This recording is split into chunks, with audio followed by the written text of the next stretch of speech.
नमस्कार, मैं निशी भाटिया और आप देख रहे हैं एफएम न्यूज टेली बुलेटिन की शुरुआत करते हैं कुछ बड़ी और खास खबरों के साथ। उत्तर प्रदेश के हरदोई जनपद में उस समय भीषण सड़क हादसा हो गया जब आपको बता दें मल्लावा कोतवाली इलाके में कटरा बिल्हौर मार्ग पर चुंगी नगर 2 के पास देर रात एक परिवार घर के बाहर सो रहा था। तभी बालू से भरा ओवरलोड ट्रक अनियंत्रित होकर सड़क किनारे सो रहे परिवार के ऊपर पलट गया, जिससे घर के बाहर सो रहे एक ही परिवार के 8 लोगों की दर्दनाक मौत हो गई। वहीं हादसे में एक मासूम बच्ची घायल हो गई है, जिसे उपचार के लिए अस्पताल भेजा गया है। घटना से इलाके में कोहराम मच गया है। तो वहीं मौके पर पहुंची पुलिस ने जेसीबी और हाइड्रा की मदद से ट्रक के नीचे दबे हुए सभी लोगों के शवों को बाहर निकलवाया और पंचनामा की भरकर कार्रवाई शुरू करते हुए पोस्टमार्टम के लिए भिजवा दिया है। जिस तरीके से ये बड़ा हादसा हुआ है, उसके बाद आसपास के इलाके में कोहराम मच चुका है।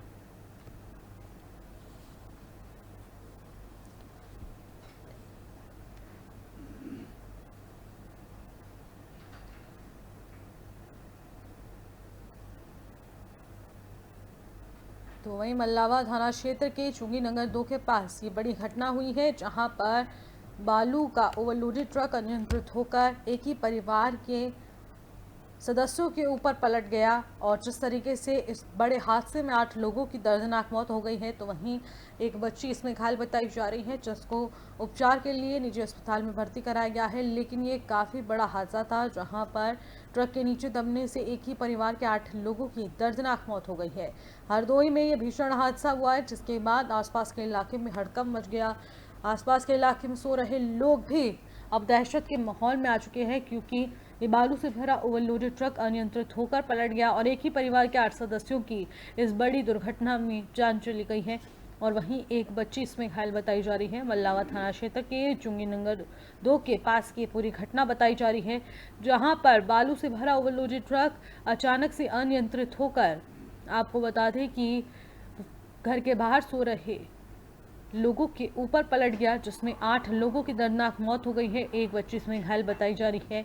आखिरकार ये इतना बड़ा और भीषण हादसा हुआ है, जिससे कि आसपास के इलाके में कोहराम मच चुका है।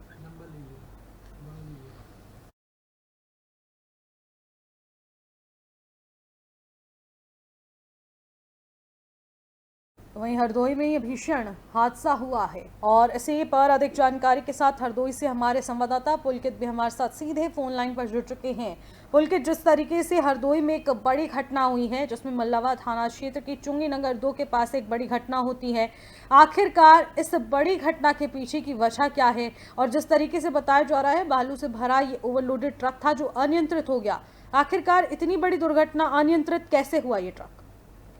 देखिए, बिल्कुल आपको बताना चाहेंगे कि ये पूरा मामला मल्लावा कोतवाली क्षेत्र के चुंगी नंबर 2 का है। ये जो मार्ग है, इस पे आए दिन जो है तेज गति को लेकर हादसे होते रहते हैं और रात में जितने भी ये बड़े वाहन है, कॉमर्शियल बड़े वाहन है, इसकी गति काफी तेज होती है, जिसके चलते अक्सर इस तरीके के हादसे होते रहते हैं। किसी प्रकार जो है बीती रात लगभग 1:30 बजे के करीब चुंगी नंबर 2 पर कानपुर से हरदोई की ओर बालू लेकर आ रहा एक 10 चक्का ट्रक अनियंत्रित होकर जो है वो झोपड़ी पर पलट गया। झोपड़ी में जो है 8 लोग सोए हुए थे, जो कंजर प्रजाति के लोग बताए जा रहे हैं।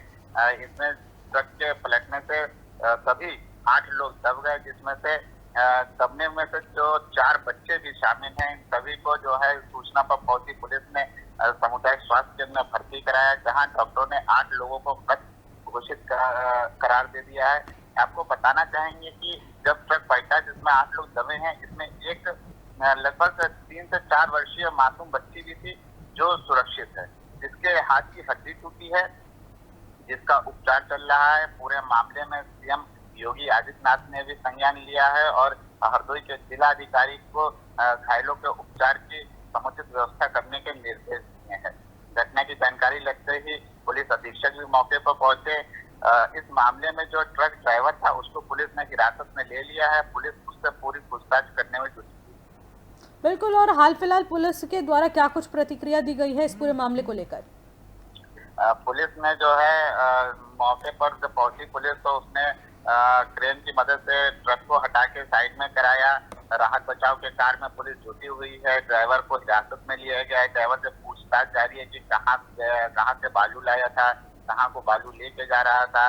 आपको एक बात और बताना चाहूंगा कि हरदोई में जो है बड़े पैमाने पर जो है खनन का अवैध कारोबार भी रहता है। हालांकि ये बालू जो है अवैध बालू थी या इसका परमिट था बालू का, ये आगे जांच में पता चलेगा।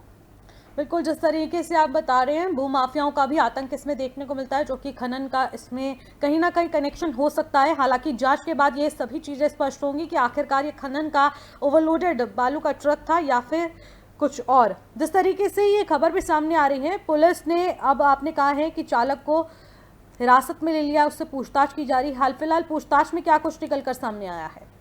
देखिए, अभी पुलिस के अधिकारी घटना स्थल पर मौके पर थे, इसलिए अभी पुलिस के अधिकारी जो थे एसपी केशव चंद्र गोस्वामी, उन्होंने अभी कुछ इस विषय में बताया नहीं है। उन्होंने सिर्फ इतना कहा है कि हिरासत में लिया गया है, पूछताछ की जा रही है, जो भी तथ्य निकलकर सामने आएंगे उसे साझा किया जाएगा। फिलहाल आपको एक जानकारी दे दूं, जो ये ट्रक पलटा है ये हरदोई के ही नंबर से रजिस्ट्रेशन था इस ट्रक का। बिल्कुल, बहुत बहुत शुक्रिया पुलकित, तमाम जानकारी के लिए। अपडेट हम तक पहुंचाते रहिएगा। तो हरदोई में ये भीषण सड़क हादसा हुआ है, जहां पर परिवार पर पलटा ओवरलोडेड बालू से भरा अनियंत्रित ट्रक और उसके बाद इसमें 8 लोगों की जान चली गई है। तो वहीं आपको बता दें, इसमें एक 3 से 4 वर्षीय एक किशोरी है जो कि इसमें घायल बताई जा रही है। उसके बोन फ्रैक्चर हुआ है और उसके बाद उसका उपचार चल रहा है, डॉक्टरों की देखरेख में उसका उपचार चल रहा है। और ऐसे में कहा जा रहा है कि इतनी बड़ी दुर्घटना के पीछे आखिरकार क्या कुछ कनेक्शन निकलकर सामने आएगा, क्योंकि ये कहा जा रहा है खनन माफियाओं का आतंक भी देखने को मिलता है। तो ये खनन का ओवरलोडेड ट्रक भी हो सकता था, लेकिन जिस तरीके से ये पूरा मामला जांच का विषय है, तो ऐसे में पुलिस इस पूरे मामले पर निगरानी बनाए हुए है और पूरी तरीके से जांच पड़ताल की जा रही है। हालांकि चालक जो कि ड्राइवर है उसको हिरासत में ले लिया गया है, अब पुलिस उससे पूछताछ कर रही है। रात में एक ट्रक कानपुर की तरफ से सफ़ेद बालू लाद कर हरदोई की ओर जा रहा था। यहाँ मल्लावा कस्बा है, यहाँ नियंत्रित होकर रात में करीब 1:30 बजे के आसपास पलटी है और सड़क के किनारे कुछ लोग सो रहे थे, जिसमें ट्रक पलटने के बाद 8 लोगों की डेथ हुई है और एक छोटी सी बच्ची घायल हुई है। अभी हम लोग घटनास्थल पे हैं, देख रहे हैं ये दुर्घटना कैसे हुई। जो डेड बॉडीज़ हैं उन्हें पोस्टमार्टम के लिए भेज दिया गया है। ट्रक का जो ड्राइवर है वो भी पकड़ा गया है और आगे की पूछताछ की जाएगी कि ये दुर्घटना कैसी हुई और कहाँ से कहाँ जा रहा था। जो प्रथम दृष्टया जानकारी मिली है वो यही है।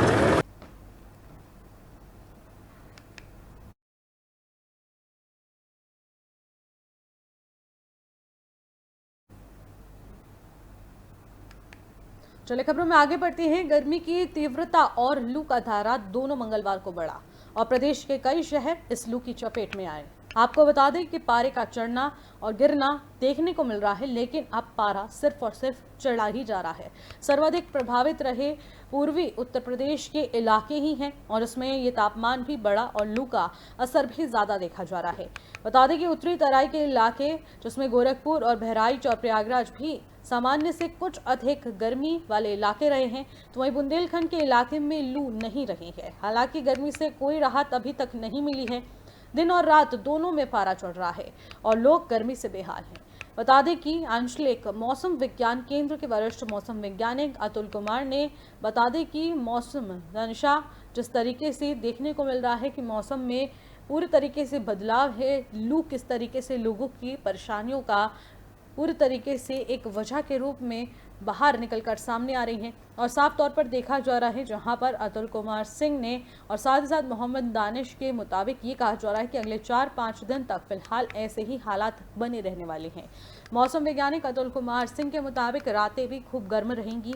तो लखनऊ समेत कई शहरों में न्यूनतम तापमान 30 से अधिक डिग्री रहा।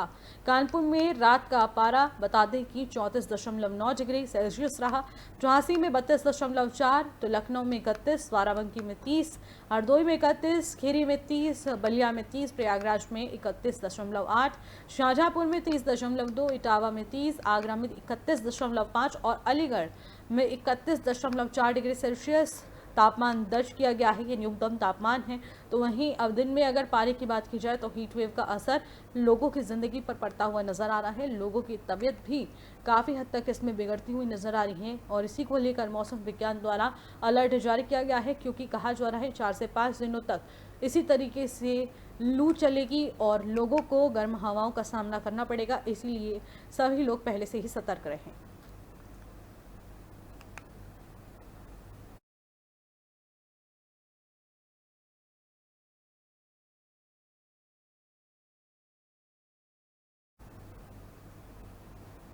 चलिए खबरों में आगे बढ़ते हैं। बिजनौर के थाना नेहटौर क्षेत्र के गांव फूलसंदा के पास दो बाइकों में आमने सामने जोरदार टक्कर होने की खबर सामने आई है, जिसमें कि एक बाइक सवार की मौके पर दर्दनाक मौत हो गई, जबकि दूसरा गंभीर रूप से घायल हो गया, जिसका अस्पताल में इलाज जारी है। मिली जानकारी के मुताबिक मृतक युवक संभल जिले का है और जो कि मंदिर से प्रसाद चढ़ाकर घर वापस लौट रहा था। इसी दौरान फूलसंदा गांव के पास ये बड़ा हादसा हो गया। सूचना पर पहुंचे पुलिस ने शव का पंचनामा कर पोस्टमार्टम के लिए भेज दिया है, जबकि दूसरे को युवक को पुलिस ने अस्पताल में भर्ती कराया है।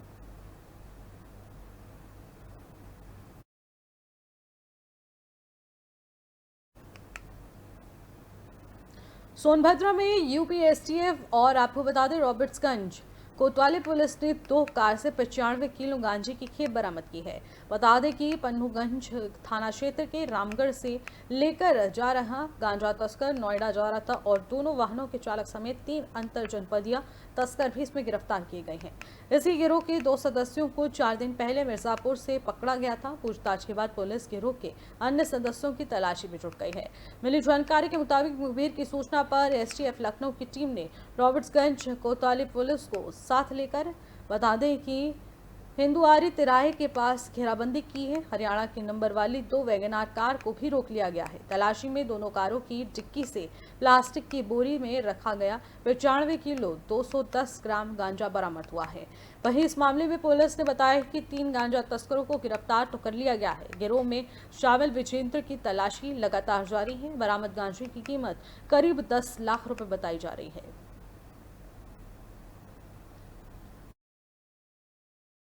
यूपीएसटीएफ और थाना रॉबर्ट्सगंज की पुलिस को सूचना मिली थी कि 2 वैगनार में कुछ लोग उसकी डिग्गी में गांजा रख कर ले जा रहे हैं हिंदुआरी से करना की तरफ। उन्हें पकड़ने पर गांजा जैसे सूचना थी ऐसे बरामद हुआ।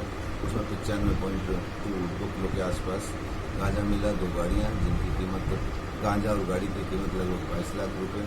उसमें 3 अभियुक्त पकड़े गए। मोस्टली वो रामगढ़ यहाँ सोनभद्र से यहाँ से ले जाकर नोएडा में से बेचते हैं। एक व्यक्ति अभी भी वांछित है, जल्दी की गिरफ्तारी की जाएगी। यूपीएसटीएफ। अगली खबर फतेहपुर से है, जहां पर जिले के सदर कोतवाली क्षेत्र के मसावनी मोहल्ले के रहने वाली युवती को शादी बता दें कि बाकरगंज इलाके के अरशद के साथ तय हुई थी, तो वहीं मंगनी होने के बाद से लड़के के घर वाले किसी बात को लेकर लड़की के परिजनों से नाराज हो गए और उन्हें शादी से इनकार कर दिया गया, जिसकी शिकायत लड़की के भाई ने सदर कोतवाली पुलिस से की और जिसके बाद बाकरगंज पुलिस चौकी में दोनों पक्षों को बुलाकर पुलिस ने बातचीत की, लेकिन लड़के के घरवाले शादी करने को लेकर आनाकानी में जुटे रहे। तो वहीं इस बात पर पुलिस ने जब थोड़ा दबाव बनाकर मुकदमा दर्ज करने की बात कही तो लड़के के परिजन शादी को तैयार हो गए।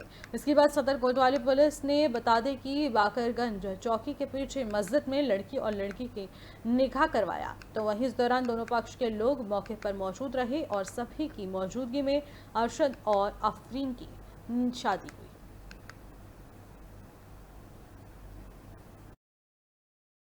यहाँ का मामला था, बस जबरदस्ती निकाह हो गया, निकाह करवा लिया। निकाह हो गया। क्यों इससे पहले मतलब क्या लड़की से आप बातचीत नहीं होती थी? होती थी बातचीत, बातचीत होती थी, सब कुछ सही था। बस थोड़ी सी बात ऐसी थी। एंगेजमेंट भी हुआ? एंगेजमेंट नहीं हुआ, बस पैसे रखे गए थे। तो क्यों, कारण क्या था? जो कि जैसे कि एप्लीकेशन दी गई है कि आप इनकार कर रहे हैं शादी से, कारण क्या था? इनके भाई की शादी लगी और हम उस घर के दामाद हमको बताया नहीं गया, बस इस वजह से। कल हमारे मामू के लड़के के साथ ये लोग मंगनी सगाई कल तोड़ गए आके, ये बोलते हुए कि हमको इनवाइट नहीं किया कोई काम में, जबकि ऐसा कोई काम उन्होंने नहीं किया था। इन लोगों गलत फहमी के कहने पे आ गए, तो ये कल चढ़ाई लेके आ गए हमारे घर में, सब बोला कि धमकी देने लगी, बदतमीजी करने लगे सब लोग मिल के, बोलते रहे निकाह शादी नहीं करेंगे, डेट फिक्स हो गई थी बकरीद बाद, हम कर रहे थे अपनी जबान। तो हमको प्रशासन का सहारा लेना पड़ा, कर लो शादी और कहते जाके कुछ कर लो, शादी तो नहीं करेंगे। इस बारे मजबूरी में हम लोग को प्रशासन का सपोर्ट लेना पड़ा। क्या सहयोग मिला आपको? आप लोगों के सहयोग से हम लोग का निकाह सफल हो गया। हमारे बहन का, हमारे बहन का घर जानने से बस। अगली खबर औरैया से है, जहां पर जिले के बता दें चमनगंज फफूंदा गांव के पास आपको बता दें भीषण आग लगने की खबर सामने आई है और जिसमें 3 से 4 दुकानों में रखा सारा सामान जलकर खाक हो गया। तो वहीं सूचना पर पहुंची फायर ब्रिगेड ने कड़ी मुशक्कत के बाद आग पर काबू पाया, लेकिन आपको बता दें जब आग पर काबू पाया जाता तब तक काफी कुछ जलकर राख हो चुका था।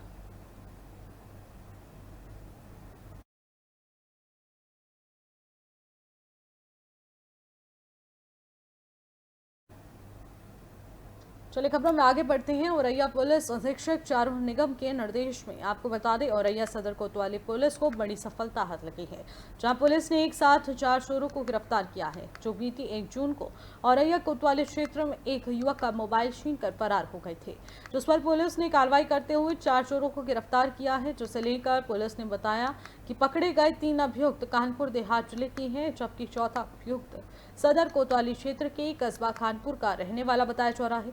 पकड़े गए अभियुक्तों के पास से चोरी किए गए मोबाइल के साथ घटना में प्रयुक्त पल्सर बाइक भी बरामद की गई है और साथ ही साथ जिनके पास से 2 तमंचे और कारतूस के साथ एक चाकू भी बरामद हुआ है।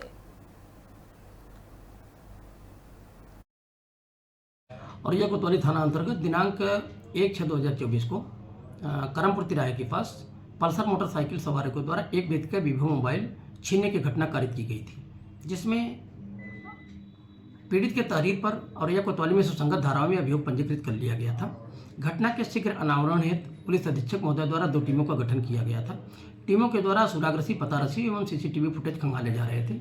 इसी दौरान कल रात लगभग 12 बजे मुखबिर के द्वारा बताया गया जो करमपुर से मोबाइल लूटा गया था एवं जो घटना में प्रयुक्त पल्सर मोटरसाइकिल थी उसके साथ 3 व्यक्ति एकत्रित होकर के फतेहपुर मंदिर तिराहे के पास एक योजना बना रहे हैं, जिनके पास एक व्यक्ति और खड़ा होकर के वार्ता कर रहा है।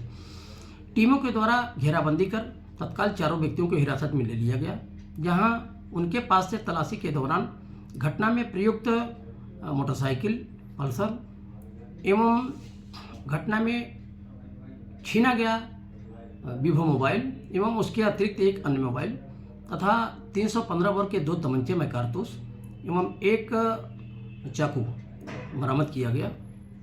घटना में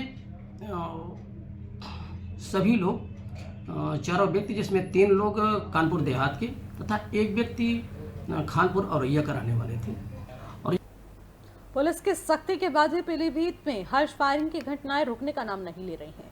इन दिनों जिले में तमंचे से वार करते युवक का वीडियो सोशल मीडिया पर जमकर वायरल हो रहा है। वायरल वीडियो जिले के 2 अलग अलग थाना क्षेत्रों का है। पहला मामला थाना बिलासपुर का है, तो वहीं साथ ही साथ आपको बता दें बिसलपुर के गांव चौसरा पुलिया के पास का एक और मामला बताया जा रहा है। तो वहीं मुख्य मामला यहीं का है और वायरल वीडियो में साफ देखा जा सकता है कि एक युवक तमंचे से फायर कर रहा है और कई लोग उसे फायर करने से रोक रहे हैं। तो वहीं दूसरा मामला थाना बता दें कि घुंगचाई का है और वहां पर सिमरिया ताल्लुके अजीतपुर का है और साथ ही साथ गांव में नामकरण संस्कार का कार्यक्रम चल रहा था। इस दौरान डीजे की धुन पर देसी तमंचे से युवक ने हवाई फायरिंग कर दी और दोनों वीडियो के सोशल मीडिया पर वायरल होने के बाद पुलिस हरकत में आ गई और पार्टी में शामिल हुए 4 लोगों को हिरासत में ले लिया गया है। फिलहाल पुलिस वीडियो के पूरी तरीके से संज्ञान में आने के बाद से जांच पड़ताल में जुट गई है। पुलिस कार्रवाई कर रही है।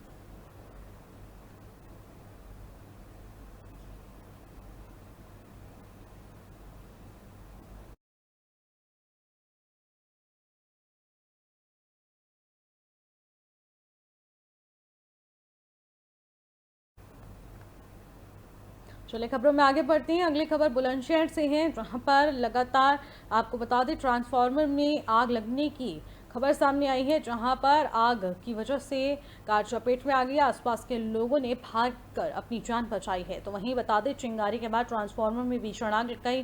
तो वहीं इस भीषण आग की चपेट में कार भी आ गई। तो सूचना पर फायर ब्रिगेड की टीम मौके पर पहुंची और दमकल विभाग के तमाम कर्मियों ने कड़ी मुशक्कत के बाद आग पर काबू पाने की कोशिश की। हालांकि आग भयावह रूप ले चुकी थी और चिंगारी मात्र से ट्रांसफार्मर में भीषण आग लग गई और उसके बाद ये आग ने विकराल रूप ले लिया, जिससे कि आसपास रखे हुए तमाम चीज़ें भी इसकी चपेट में आ गई। तो वहीं मौजूदा कार भी इस ट्रांसफार्मर की आग में आ गई और उसके बाद कार को भी काफ़ी नुकसान हुआ है। कार पूरी तरीके से इस घटना में क्षतिग्रस्त हो गई है, तो वहीं ही पूरी तरीके से जलकर खाक हो गई। फायर ब्रिगेड की टीम लगातार मौके पर मौजूद है, कड़ी मशक्कत कर रही है, आग को बुझाने का प्रयास लगातार जारी है। देखो जी, आग ट्रांसफार्मर के माध्यम से चिंगारी और वहाँ से अधिक गर्मी लोड के कारण लगी, और वहाँ एक नज़दीक गाड़ी खड़ी थी, उसमें भी बिल्कुल सटा के गाड़ी खड़ी थी, तो वो गलत तरीके से गाड़ी खड़ी थी, उससे भी कुछ आग बढ़ गई। और बढ़ने के बाद हमारे यहाँ गाड़ी पहुँचने के बाद गाड़ी ने आग को कंट्रोल पाया। बड़ी गाड़ी पहुँच नहीं पाई, छोटी गाड़ी भी साथ में पहुँची थी, वो भी गाड़ी जा करके उसने कंट्रोल किया।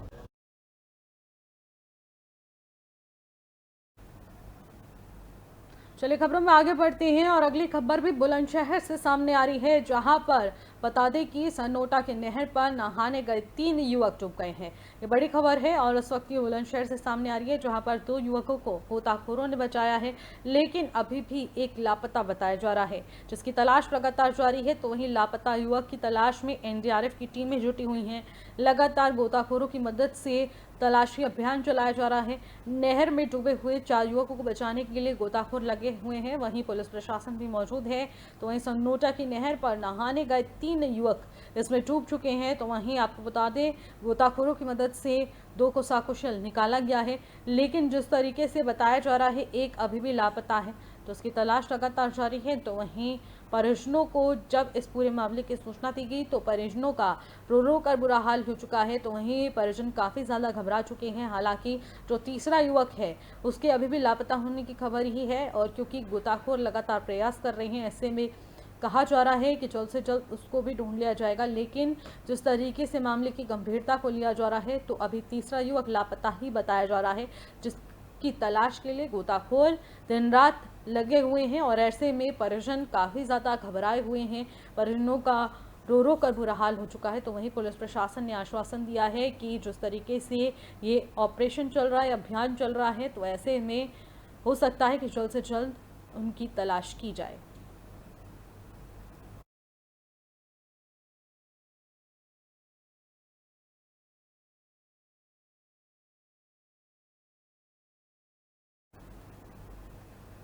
फिलहाल इन खबरों में बस इतना ही। आप देखते रहिए FM न्यूज़। नमस्कार।